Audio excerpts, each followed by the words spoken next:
بسم اللہ الرحمن الرحیم۔ جمعے کی نماز پڑھنے پیدل جانا چاہیے یا سواری پر جا سکتے ہیں؟ دونوں طرح سے جا سکتے ہیں۔ پیدل جانا زیادہ فضیلت ہے، اس میں نبی صلی اللہ علیہ وسلم نے فرمایا جب انسان نماز کے لیے چلتا ہے تو ہر قدم پہ ایک نیکی ملتی ہے اور ایک گناہ معاف ہوتا ہے۔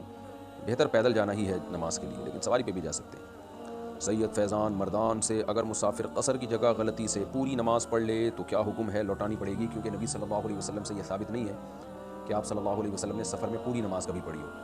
اور حضرت عائشہ رضی اللہ عنہ سے روایت ہے، صحیح حدیث ہے کہ اصل میں تو دو رکعتیں ہی اسلام میں فرض ہوئی تھیں، پھر حضر میں یعنی جب ہم سفر میں نہیں ہوتی تو ظہر عصر اور عشاء کو 4 کر دیا گیا اور سفر کو اپنی اصل پہ باقی رکھا گیا، اور فجر کی نماز میں قرات کا اضافہ کر دیا گیا۔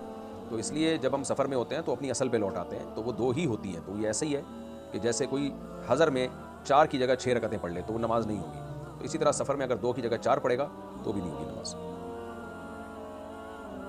محمد عابد کے پی کے سے حدیث میں آتا ہے کہ جس نے فجر اور عصر کی نماز پڑھی وہ جہنم میں نہیں جائے گا، کیا یہ حدیث صحیح ہے؟ میرے علم میں نہیں ہے۔ قرآن کہتا ہے کہ وَذَرُوا ظَاهِرَ الْإِثْمِ وَبَاطِنَهُ إِنَّ الَّذِينَ يَكْسِبُونَ الْإِثْمَ سَيُجْزَوْنَ بِمَا كَانُوا يَقْتَرِفُونَ، کہ ظاہری اور باطنی گناہوں کو چھوڑو، کیونکہ جو لوگ گناہ کما رہے ہیں ان قریب ان کو اس گناہ کا بدلہ ملے گا۔ تو گناہ کوئی بھی ہو اس کی سزا ملتی ہے، اس لیے کبیرہ گناہ سے بہرحال بچنا ضروری ہے۔ اور اگر ایسی کوئی روایت ہے بھی کہ جس نے عصر اور فجر پڑھی جہنم میں نہیں جائے گا، تو اس سے پھر مراد یہ ہوگا کہ صغیرہ گناہ سے اگر بچتا ہو، کبیرہ گناہ سے اگر بچتا ہو تو پھر یہ فضیلت کی بات ہوگی، لیکن کبیرہ گناہ بہرحال انسان کو جہنم میں لے کے جاتا ہے۔ میں ایک گناہ گار آدمی تھا، ساری زندگی نمازیں نہیں پڑھیں، کیا حج کرنے سے معافی مل جائے گی؟ اگر دیکھیں نماز کا جان کر قضا کرنا کبیرہ گناہ میں آتا ہے، اور ساری زندگی نہیں پڑھی ہے تو اکبر الکبائر ہوا۔ تو اس لیے توبہ استغفار کریں، اللہ سے خوب گڑ گڑائیں، اور امید ہے انشاءاللہ آپ نے حج میں اللہ سے خوب گڑ گڑا کے عرفات میں معافی مانگی ہوگی۔ تو حدیث میں آتا ہے کہ حج سارے گناہوں کو صاف ستھرا کر دیتا ہے، ایسے ہو جاتا ہے جیسے آج بچہ پیدا ہوا ہے، جیسے معصوم ہوتا ہے نا گناہوں سے پاک۔ اس کی وجہ یہی ہے کہ عرفات میں اکثر لوگوں کو توبہ کی توفیق مل جاتی ہے، گڑ گڑا کے دعائیں مانگتے ہیں۔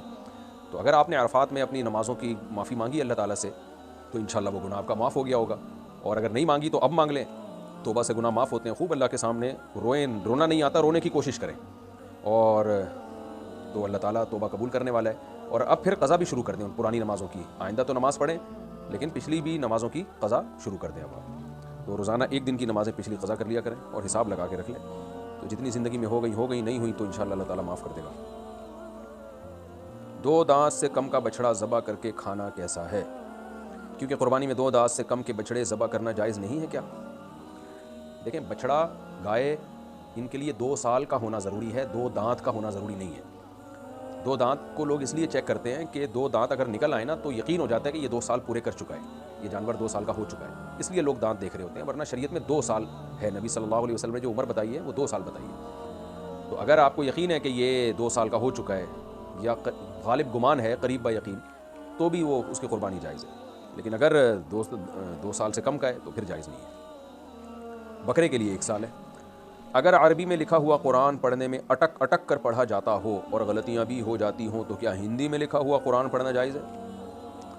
بھائی ہندی میں قرآن کو لکھنا ہی جائز نہیں ہے، قرآن عربی رسم الخط میں ہے اور عربی رسم الخط ہی میں اس کو لکھا جائے گا، اس کو چینج کرنے کی اجازت نہیں ہے۔ تو اس لیے عربی سیکھیں، قرآن پڑھنا سیکھیں عربی رسم الخط میں۔ ہاں ترجمہ ہندی میں بھی ہو سکتا ہے، اردو میں بھی ہو سکتا ہے، انگلش میں بھی ہو سکتا ہے، لیکن قرآن کے رسم الخط کو تبدیل نہیں کیا جا سکتا۔ موبائل کی اسکرین پر اللہ کے نام کی تصویر لگانا کیسا جائز ہے؟ البتہ جب بیت الخلاء وغیرہ میں جائیں تو اسکرین اکثر بند ہی ہوتی ہے، تو اس کا اہتمام کریں کہ اسکرین کو بند رکھیں۔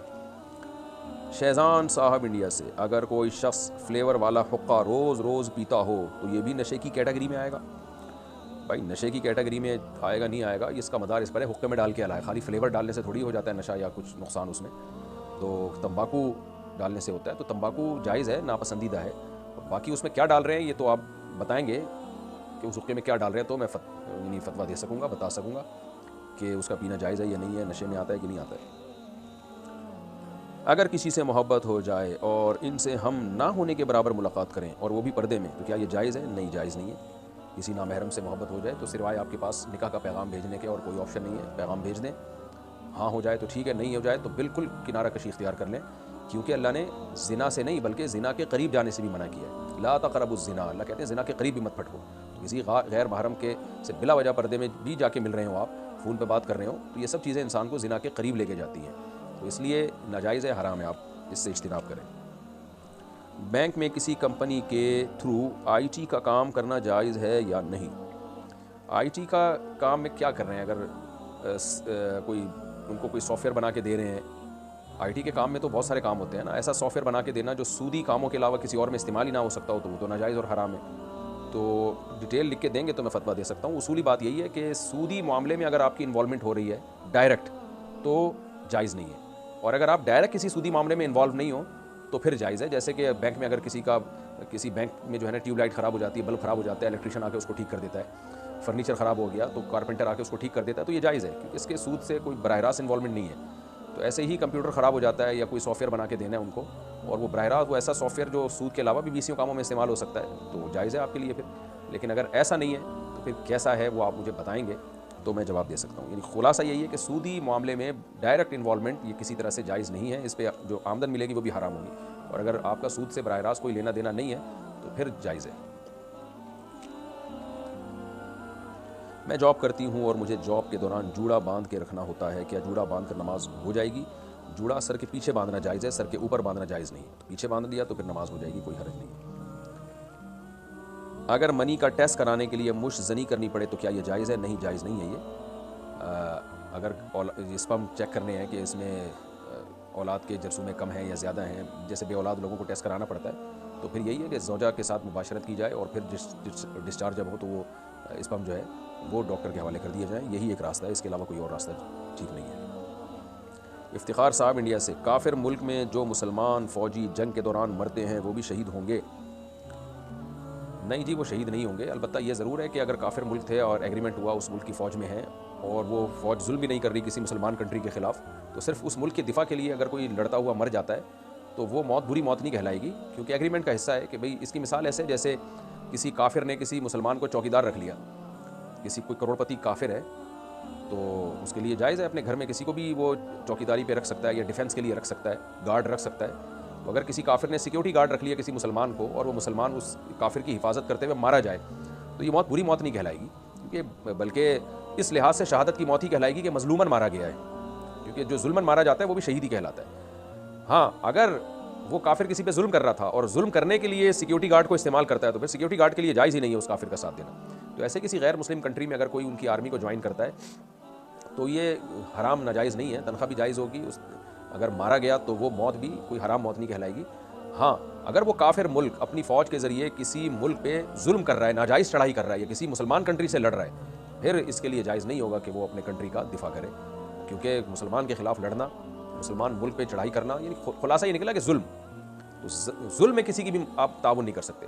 اپنے باپ کے ساتھ تعاون نہیں کر سکتے ظلم میں، تو کنٹری کے ساتھ کیسے تعاون کر سکتے ہیں؟ تو کنٹری اگر ظلم کر رہا ہے کسی دوسرے ملک پہ تو پھر کسی کے لیے بھی اپنے کنٹری کا ساتھ دینا ایسے موقع پہ شرعاً جائز نہیں ہے. نہ والدین کا ساتھ دینا جائز ہے، نہ دوستوں کا ساتھ دینا جائز ہے، نہ قوم کا ساتھ دینا جائز ہے، نہ کنٹری کا. تو اگر یقین ہو جائے نا کہ یہ واقعی ظلم میں ہمیں استعمال کر رہے ہیں تو اسپیسیفک اس موقع پر پھر جائز نہیں ہوگا. ہو سکتا ہے کوئی غیر مسلم ملک بولے کہ یہ تو ملک سے کیے ہوئے معاہدے کے خلاف ہے. بھائی کسی نے سیٹ کے ساتھ معاہدہ کر لیا کہ ہر موقع پہ تمہارا ساتھ دوں گا، اب سیٹ اس کے غریب پہ ظلم کروا رہا ہے، بولا اس غریب کو گولی مار دو، یہ کہاں سے جائز ہو گیا بھائی کہ آپ اپنے باس کے کہنے پر کسی مظلوم کو بلا وجہ جا کے قتل کر دیں؟ تو ایسے ہی کسی بھی، چاہے مسلمان ملک کا فوجی ہو یا غیر مسلم ملک کا فوجی ہو، کنٹری کے کہنے پر کسی پہ ظلم کرنا یہ شرعاً جائز نہیں ہے. عمرہ کرنے کے بعد سر میں 3 یا 5 جگہ سے بال کتر لیں تو کیا عمرہ ہو جائے گا؟ نہیں جی، اس سے احرام سے باہر نہیں نکلتے. کم سے کم پورے سر میں سے 25% سر کا حصہ اس کے بال کو 1 انچ کم از کم کاٹنا ضروری ہے. تو اس لیے پورے سر کے بال ہی کاٹے جاتے ہیں. تھوڑے سے 2-4 بال جو کاٹ کے کہتے ہیں کہ جی احرام سے نکل گئے، نہیں نکلتے احرام سے، اس طرح جائز نہیں ہے. میرے شوہر نے مجھے 3 دفعہ طلاق کہی اور میرے گھر والوں نے مجھے 3 کو 1 کہہ کر واپس بھیج دیا. میں نے 1 مہینہ عدت بھی کی، اب میرے لیے کیا حکم ہے؟ بالکل غلط کیا، گھر والوں نے 3 طلاقیں دے دی ہیں تو تینوں واقع ہو گئی ہیں اور آپ اپنے شوہر پر حرام ہو گئی ہو. تو واپس بھیج دیا تو آپ واپس چلی جائیں اپنے، یعنی نہیں رہے شوہر کے ساتھ. اگر شوہر بیوی کو دھمکی دے کہ آئندہ تم نے مجھ سے لڑائی کی تو تمہیں 3 طلاق، تو اگر بیوی شوہر سے لڑے تو طلاق ہو جائے گی؟ جی ہو جائے گی، تینوں طلاقیں واقع ہو جائیں گی. وہ تو پاگل شوہر ہے. کیا باپ اپنی بیٹی کو گھٹی دے سکتا ہے؟ بالکل دے سکتا ہے.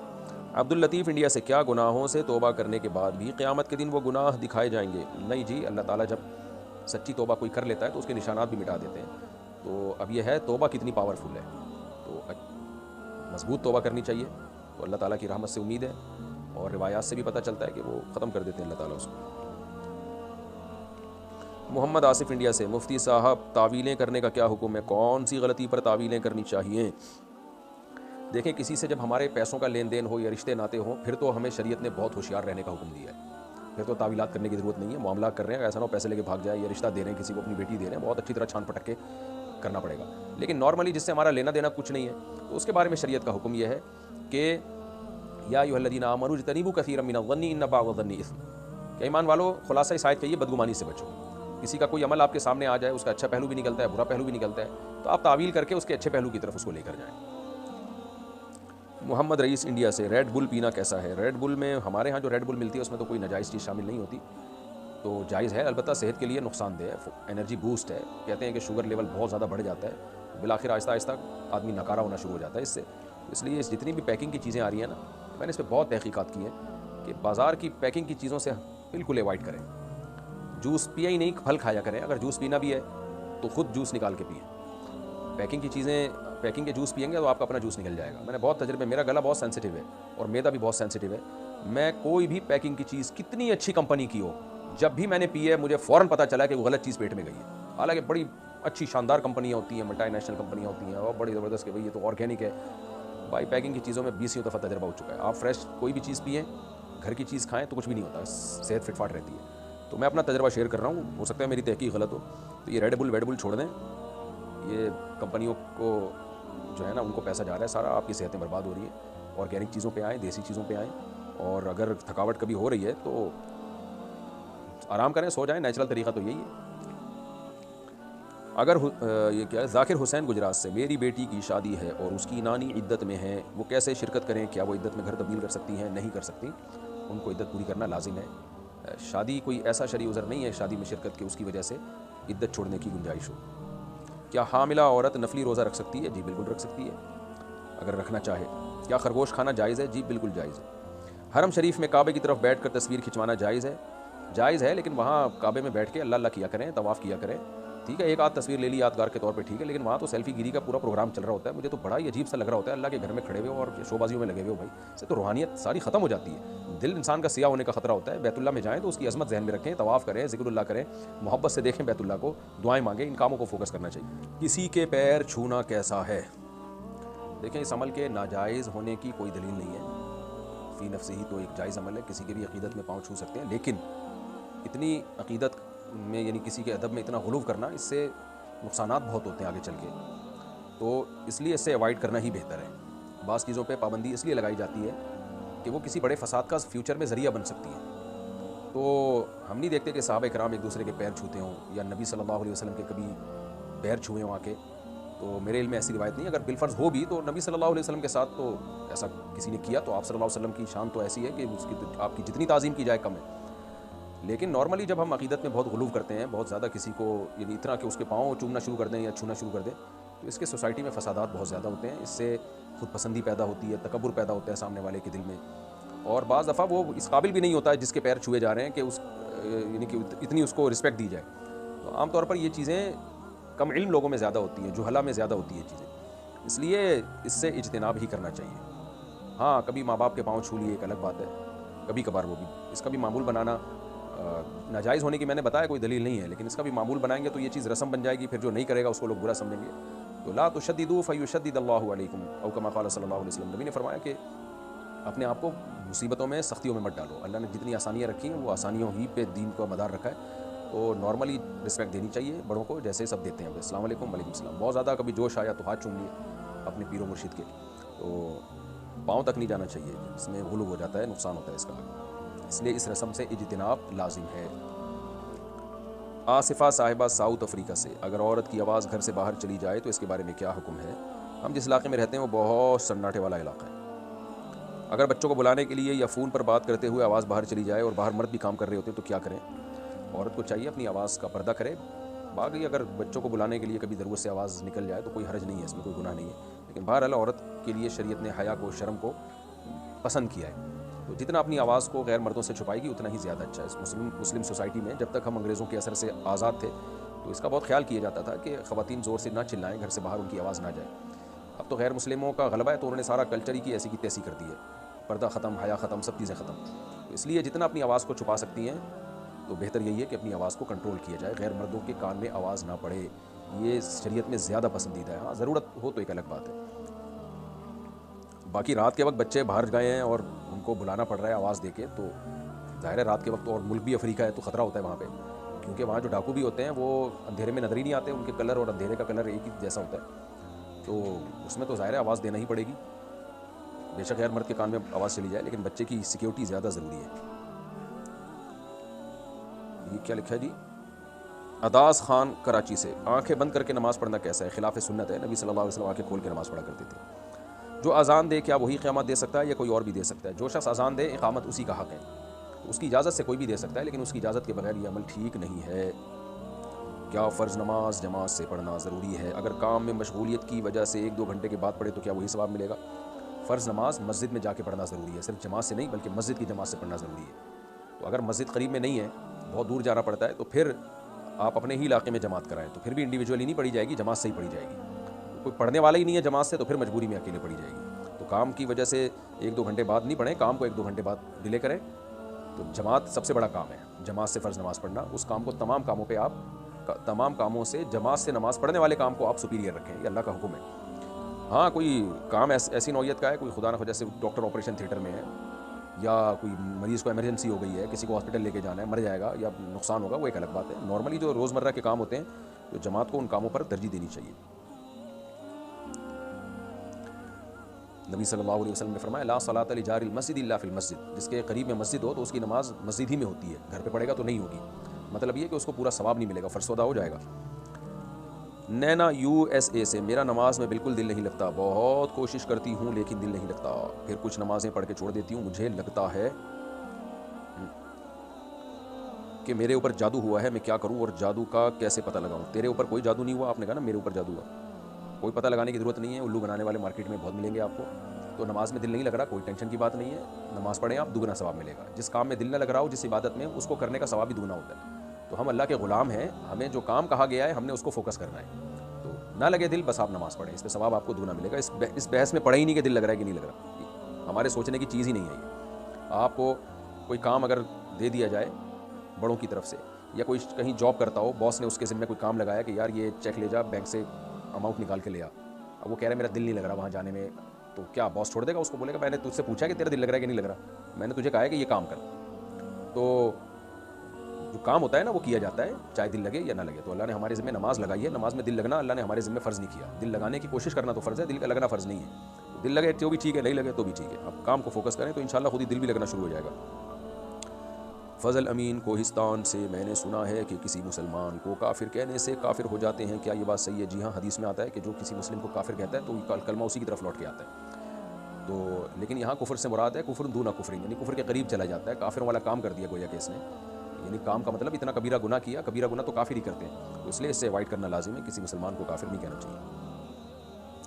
امریکہ سے کسی نے پوچھا ایسی جگہ پر کام کرنا جائز ہے جہاں پر الکوہل اور پورک بکتا ہو، کیا آمدن حلال ہوگی؟ اگر آپ بھی یہ خنزیر کا گوشت بیچ رہے ہیں یا الکوہل بیچ رہے ہیں تو خنزیر کا گوشت بیچنے پر جو اماؤنٹ آئے گی، جو تنخواہ ملے گی یا کمیشن ملے گا، وہ تو حرام ہی ہوگا۔ لیکن اگر آپ خنزیر نہیں بیچ رہے، الکوہل نہیں بیچ رہے، آپ جائز چیزیں بیچ رہے ہیں، تو بے شک وہاں الکوہل بکتا ہو یا یہ دوسرا خنزیر کا گوشت بھی بکتا ہو، تو اس کے بکنے سے آپ کی آمدن پہ کوئی اثر نہیں پڑے گا، آپ کی آمدن حرام نہیں ہوگی۔ تو آپ جائز کام کرتے رہیں، اگر اسی ہوٹل میں کوئی غیر مسلم ناجائز کر رہا ہے تو وہ خود ذمہ دار ہوگا۔ سونے سے وضو ٹوٹتا ہے یا نماز ٹوٹتی ہے؟ دیکھیں نماز میں اگر آنکھ لگ گئی تو اس سے نماز نہیں ٹوٹتی۔ ہاں اگر نماز میں سجدے میں جیسے خواتین سجدہ کرتی ہیں سمٹ کے، اس طرح سوتے سوتے اس کیفیت میں کوئی شخص چلا گیا تو چونکہ بالکل ہی بچ گیا ہے زمین پہ، تو یہ گہری نیند ہے، تو اس سے پھر وضو بھی ٹوٹ جائے گا اور نماز بھی ٹوٹ جائے گی۔ تو سونے سے وضو ایسی صورت میں ٹوٹتا ہے کہ جب گہری نیند ہو، اور گہری نیند کا مطلب یہ ہے کہ اگر آپ بیٹھے ہوئے ہیں اور دونوں کولہے زمین پہ ٹکے ہوئے ہیں تو پھر ایسی کنڈیشن میں سونے سے وضو نہیں ٹوٹتا۔ لیکن اگر دائیں طرف یا بائیں طرف لڑک گئے اور ایک کولہ بھی زمین سے اٹھ گیا، ایک سرین بھی زمین سے اٹھ گئی، تو پھر وضو ٹوٹ جائے گا۔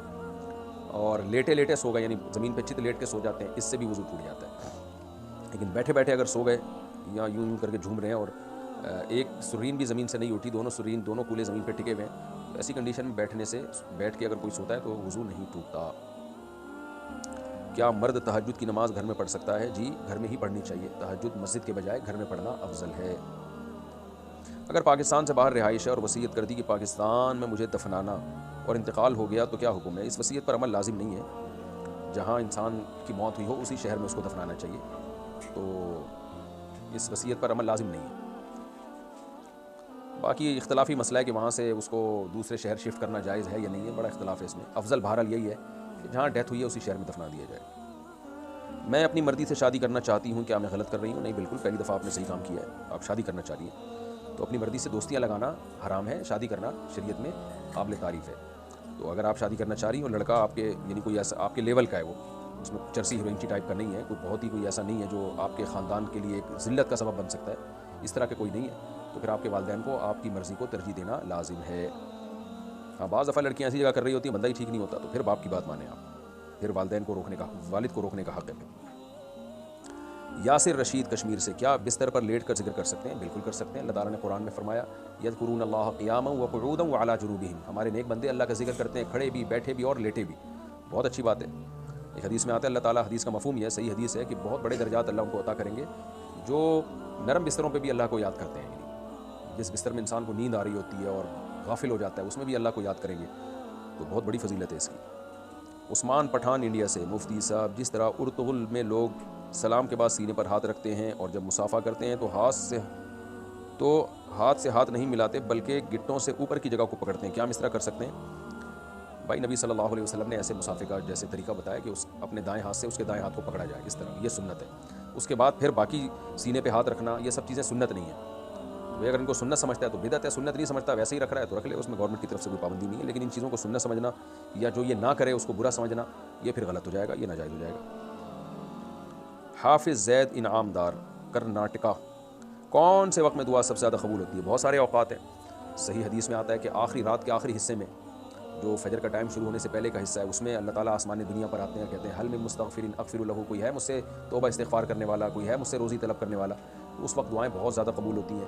اسی طرح جمعے کے دن حدیث میں آتا ہے گھڑی ایسی ہے جس میں دعا رد نہیں ہوتی، وہ کون سا ٹائم ہے؟ بعض علماء اس طرف گئے ہیں کہ وہ عصر کی نماز کے بعد کا ٹائم ہے، تو میرا خیال ہے، جہاں تک ٹوٹی پھوٹی میری تحقیق ہے، راجح قول شاید یہی ہے کہ عصر کے بعد کا وہ ٹائم ہے جس میں دعائیں جمعے کے دن زیادہ قبول ہوتی ہیں۔ اس طرح رمضان میں دعائیں زیادہ قبول ہوتی ہیں، لیلۃ القدر میں دعائیں قبول ہوتی ہیں، جب جہاد کے موقع پر انسان اللہ کے راہ میں لڑ رہا ہو اور صف قتال ہو تو اس وقت دعائیں قبول ہوتی ہیں، نمازوں کے بعد دعائیں قبول ہوتی ہیں، تو یہ سارے اوقات وہ ہیں جس میں دعائیں قبول ہوتی ہیں۔ اکثر عورتوں میں جب قرآن خوانی ہوتی ہے تو جس کے گھر میں قرآن خوانی ہوتی ہے وہ کہتی ہے کہ جو سجدہ تلاوت ہے وہ ہم کر لیں گے، تو سب عورتیں سجدہ تلاوت نہیں کرتی، کیا اس طرح کر سکتے ہیں؟ نہیں جی، جو سجدہ کی تلاوت کی آیت پڑھے گا اسی پر سجدہ کرنا لازم ہوگا، دوسرا نہیں کر سکتا ان کی طرف سے۔ زید انعام دار، کرناٹکا، کیا جم میں موٹیویشنل سانگ سن سکتے ہیں؟ نہیں۔ عبدالرافع صاحب کراچی سے، کیا الیکٹریکل سگریٹ کا کاروبار کر سکتے ہیں؟ کر سکتے ہیں، لیکن ناپسندیدہ کام ہے، کوئی اچھا کام نہیں۔ اگر طواف کے دوران انسان بھول جائے کہ کتنے چکر لگائے ہیں اور 7 سے زیادہ چکر لگا لے تو طواف ہو جائے گا؟ اگر بالکل ہی کنفیوز تھا، پتہ ہی نہیں چل رہا تھا، تو پھر ایک چکر لگا لیا تو کوئی حرج نہیں ہے، لیکن اگر غالب گمانے کے ساتھ پورے ہو چکے ہیں تو پھر مزید چکر نہیں لگانا چاہیے۔ محمد انس، کیونکہ وہ پھر نیا طواف شروع ہو جاتا ہے۔ محمد انس ملک انڈیا سے، میں کھانسی کی وجہ سے رات بھر سو نہیں پایا اور میری فجر کی نماز قضا ہو گئی، میں بہت شرمندہ ہوں کہ میری فجر قضا ہوئی، میں کیا کروں؟ اگر آپ نے الارم لگایا تھا، صبح اٹھنے کی پوری کوشش کی تھی، پھر بھی آنکھ نہیں کھلی، تو پھر صحیح حدیث ہے، نبی صلی اللہ علیہ وسلم نے فرمایا لیس فی النوم تفریط فی الیقظہ، کہ سوتے میں اگر انسان کی نماز نکل جائے تو اس میں کوئی گناہ نہیں ہے۔ وجہ اس کی ہے کہ انسان کو ظاہر ہے سوتے میں تھوڑی اپنے اوپر کنٹرول ہوتا ہے، تو فرمایا کہ گناہ جب ہوگا جب جاگتے ہوئے حالت میں انسان نماز قضا کرے۔ اسی طرح سوتے بھی حالت میں آپ نے اٹھنے کا انتظام ہی نہیں کیا، الارم نہیں لگایا، آپ کو حالانکہ پتہ تھا کہ میں سوؤں گا تو میری نماز قضا ہو سکتی ہے، تو اٹھنے کا انتظام کرنا چاہیے تھا، انتظام کیا، پھر بھی آنکھ نہیں کھلی، تو بہرحال وہ معاف ہے، اس میں کوئی گناہ نہیں ہے، اور ایسی صورت میں کرنا یہ چاہیے۔ حدیث میں آتا ہے من نام عن صلاۃ او نسیها فلیصلیها اذا ذکرها، او کما قال صلی اللہ علیہ وسلم، انسان نماز پڑھنا بھول جائے یا سو جائے تو جب اٹھے تو پھر پڑھ لے، لیکن فجر کا وقت جو ہے نا مکروہ وقت نکلنے کے بعد پڑھنی پڑے گی۔ پھر مرزا شاہ زم ملیحہ آباد، میں سردے میں انگلیاں ملی ہوئی ہونی چاہیے یا نہیں؟ ملی ہوئی ہونی چاہیے جناب۔ تہجد نیند لینے کے بعد پڑھنی چاہیے یا نیند لینے سے پہلے بھی پڑھ سکتے ہیں؟ جو اصل سنت طریقہ ہے تہجد کا وہ سونے کے بعد اٹھا جائے، لیکن some thing is better than nothing, اگر کوئی نیند لینے سے پہلے بھی پڑھ لے تو انشاءاللہ تہجدی کا ثواب ملے گا، لیکن کم ثواب ہوگا۔ سوتیلی ماں کے ساتھ حج یا عمرہ کر سکتے ہیں؟ اگر سوتیلی ماں بالکل ینگ ہے، جوان ہے، تو یہ فتنوں کا دور ہے، تو ایسی صورت پہ پھر جوان لڑکے کے لیے سوتیلی ماں کے ساتھ سفر کرنا جائز نہیں ہے، لیکن اگر ستیلی ماں اگرچہ وہ محرم ہے لیکن دور بہرحال فتنوں کا ہے اور سفر میں بہت خطرہ ہوتا ہے فتنے کا، تو لیکن اگر وہ بوڑھی ہو چکی ہے تو پھر جائز ہے، کوئی حرج نہیں۔ کسی کو طلاق کے وسوسے آتے تھے اور اس نے دعا مانگی اور اس میں کہا کہ اگر میں یہ کام کروں تو میری پہلی بیوی کو طلاق، یہ بات کہنے سے میں توبہ کرتا ہوں۔ پاگل آدمی ہے یہ بالکل، تو کیا طلاق ہو جائے گی؟ یعنی بندے نے یہ کہا کہ اگر میں یہ کام کروں تو میری پہلی بیوی کو طلاق، اور یہ بات کہنے سے میں توبہ کرتا ہوں۔ اگر اس کا مطلب یہ تھا کہ یہ بات میں نے کہی ہے لیکن میں نہیں کہہ رہا، یعنی میں یہ دوہرا اس لیے رہا ہوں کہ میں یہ توبہ کر رہا ہوں، یہ نہیں کروں، تو پھر طلاق نہیں ہوگی۔ لیکن اللہ ہدایت دے ایسے آدمی کو، یہ وسوسے کی بیماری بہت خطرناک ہے، اور سوچنا چھوڑ دیں، اپنے آپ کو بزی کریں، مصروف کر رکھیں۔ گھریلو جھگڑے ختم کرنے کے لیے کون سا وظیفہ پڑھنا چاہیے؟ باپ بیٹی کی بات بند ہے، توبہ توبہ استغفر اللہ۔ باپ بیٹی سے کو کس نے اجازت دی کہ ابا سے بات چیت بند کرے؟ بھائی دونوں میں محبت پیدا کرنے کے لیے بھی وظیفہ بتا دیں، تو بہت بڑا کبیرہ گناہ ہے بیٹی کا باپ سے بات چیت بند کرنا۔ تو باپ کو بھی چاہیے اپنا سلوک بیٹی کے ساتھ اچھا کرے، لیکن بیٹی تو بہرحال بہت سخت گناہگار ہوگی، ماں باپ کے ساتھ تو حسن سلوک کا حکم ہے۔ بہرحال ایک دعا ہے، ربنا ھب لنا من ازواجنا وذریاتنا قرۃ اعین واجعلنا للمتقین اماما، باپ کو چاہیے کہ یہ دعا پڑھا کرے، سورہ فرقان کے آخری رکوع میں ہے یہ۔ عمر کشمیر، داڑھی کے اوپر چھوٹے چھوٹے بال نکلنے کے لیے کیا ویکس کر سکتے ہیں؟ نکالنے کے لیے داڑھی جو ہے نا، یہ دونوں جبڑے جب ہم ملاتے ہیں تو نچلے جبڑے پہ جتنے بال آتے ہیں وہ داڑھی کے ہوتے ہیں، اس سے اوپر والے بال داڑھی کے بال نہیں ہوتے، تو ان کو کاٹنا یا ویکس کرنا جائز ہے، لیکن نہ کریں تو بہتر ہے، چھوڑ دیں اپنے حال پہ۔ اعف اللحا وقص الشوارب، ظہیر احمد تربت سے، اگر کیونکہ یہ اس طرح نا آج کل مردوں میں زنانہ پن بہت آ رہا ہے، ویکس وغیرہ مردوں نے بھی چہرے کی شروع کر دی ہے، چھوڑ دیں، چہرہ آدمی کا آدمی ہونا چاہیے، اس سے اس میں اٹریکشن ہوتی ہے، تو جو خواتین کے کام ہے ان کو کرنے دیں۔ میں جائز ناجائز کی بات نہیں کر رہا، میں اس کی بات کر رہا ہوں کہ مرد کو چاہیے کہ بس نہا لیا صابن سے شیمپو سے کافی ہے، اتنی زینت کافی ہے۔ خیر مسلموں سے چیزیں سیکھ رہے ہیں، وہ پتہ نہیں کیا کیا کر رہے ہوتے ہیں، چہرے پہ گھس کے مالشیں ہو رہی ہوتی ہیں، اور کیا کرنا اتنا جو ہے وہ بیوٹیفل بن کے۔ مرد اچھا ہے، جم جاؤ، تھوڑا ڈولے چھولے بنا لو، جاگنگ کرو، صحت اچھی رکھو، خوراک اچھی کھاؤ، سردیوں میں منہ پھٹ رہا ہے تو منہ پہ کریم شریم لگا لو، بس اتنا کافی ہے بھائی۔ اس سے انسان کا سکون برباد ہوتا ہے، آدمی جن مردوں میں زنانہ پن پیدا ہوتا ہے وہ سکون اپنا برباد کرتے ہیں، اتنا زیادہ بیوٹیفل بننے کی ضرورت نہیں ہے، یہ سب چیزیں خواتین پہ سوٹ کرتی ہیں، آدمیوں پہ یہ چیزیں سوٹ نہیں کرتی، آدمی کو آدمی بن کے رہنا چاہیے۔ اچھا بھائی، ظہیر احمد تربت سے، اگر 3 رکعت والی نماز میں آخری رکعت میں امام کے ساتھ شامل ہوئے تو بقیہ 2 رکعت پڑھنے کا کیا طریقہ ہے؟ اگر 4 رکعت والی میں آخری رکعت میں شریک ہوئے تو بقیہ 3 رکعت پڑھنے کا کیا طریقہ ہے؟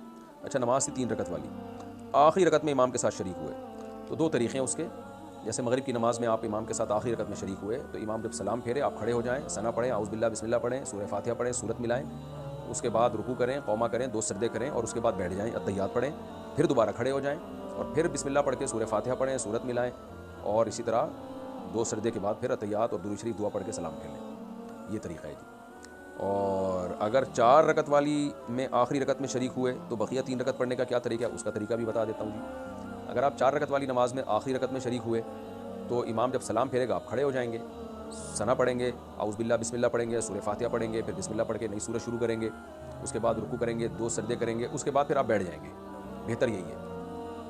تو اتحیات پڑھیں اور اتحیات پڑھ کے پھر کھڑے ہو جائیں، جب کھڑے ہو گئے تو پھر بسم اللہ پڑھی، سورہ فاتحہ پڑھی، سورت بھی ملائی، اور پھر رکوع کیا، سجدے کیے، پھر دوبارہ کھڑے ہو جائیں، یعنی بیٹھے نہیں، پھر کھڑے ہو جائیں، پھر بسم اللہ پڑھی، سورہ فاتحہ پڑھی، پھر رکوع کر لیں، یعنی سورت نہ ملائیں، کیونکہ یہ آپ کی تیسری رکعت ہے جو آپ نے امام کے پیچھے آپ کی چھوٹ گئی تھی، لہٰذا یہ تیسری رکعت ہے، لہٰذا اس میں فاتحہ کے بعد سورت نہیں ملائی جائے گی، تو اس طرح سے آپ کر لیں۔ اور اگر کسی نے ایسا کیا کہ آخری رکعت میں امام کے ساتھ وہ شریک ہوا تو امام نے جب سلام پھیرا یہ کھڑا ہو گیا اور سورہ فاتحہ پڑھی، سورت ملائی، اس کے بعد 2 سجدوں کے بعد بیٹھا نہیں، دوبارہ کھڑا ہو گیا تو بھی ٹھیک ہے، تو بھی پھر یہی طریقہ ہوگا کہ سورہ فاتحہ پڑھے گا اور پھر سورت ملائے گا، لیکن پھر اس کے بعد والی رکعت میں بیٹھنا ضروری ہے، اتحیات پڑھے پھر کھڑے ہو جائے اور پھر آخری رکعت میں صرف سورہ فاتحہ پڑھے، تو یعنی قاعدہ دونوں طرح سے کر سکتا ہے، جب سلام پھیرا امام نے کھڑا ہوا تو اس کے بعد بھی، اس رکعت کے بعد بھی قاعدہ کر سکتا ہے، جو کہ افضل یہی ہے کہ اس رکعت کے بعد قاعدہ کرے، اور لیکن یہ بھی جائز ہے کہ اگلی رکعت میں قاعدہ کر لے، تو ایک ہی قاعدہ کرے گا، اس رکعت میں کر لیا تو اگلی میں نہیں کرے گا، اگلی میں کر لیا تو اس میں نہیں کرے گا۔ اچھا بھائی، بی بی بوائے کے حوالے سے پی جی ایف ٹریٹمنٹ کرانا کیسا ہے؟ یہ کیا ہے بھائی بیبی بوائے؟ یہ مجھے نہیں پتا، میں اس پہ تحقیق کروں گا انشاءاللہ کہ یہ ہوتا کیا ہے۔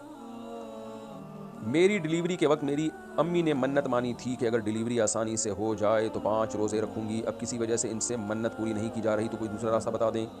اگر زبان سے الفاظ کہے تھے کہ ڈیلیوری آسانی سے ہوئی تو میں 5 روزے رکھوں گی، زبان سے الفاظ کہے تھے، تو منت پوری کرنا واجب ہے، کوئی مشکل نہیں ہے۔ 5 روزے سردیوں میں رکھ لیں، اور کنٹینیو 5 روزے رکھنا ضروری نہیں ہوگا، کبھی بھی رکھ لیں، دن جب چھوٹے ہوتے ہیں اس وقت رکھ لیں، تو اس لیے کوئی ٹائم تو متعین نہیں کیا تھا نا انہوں نے۔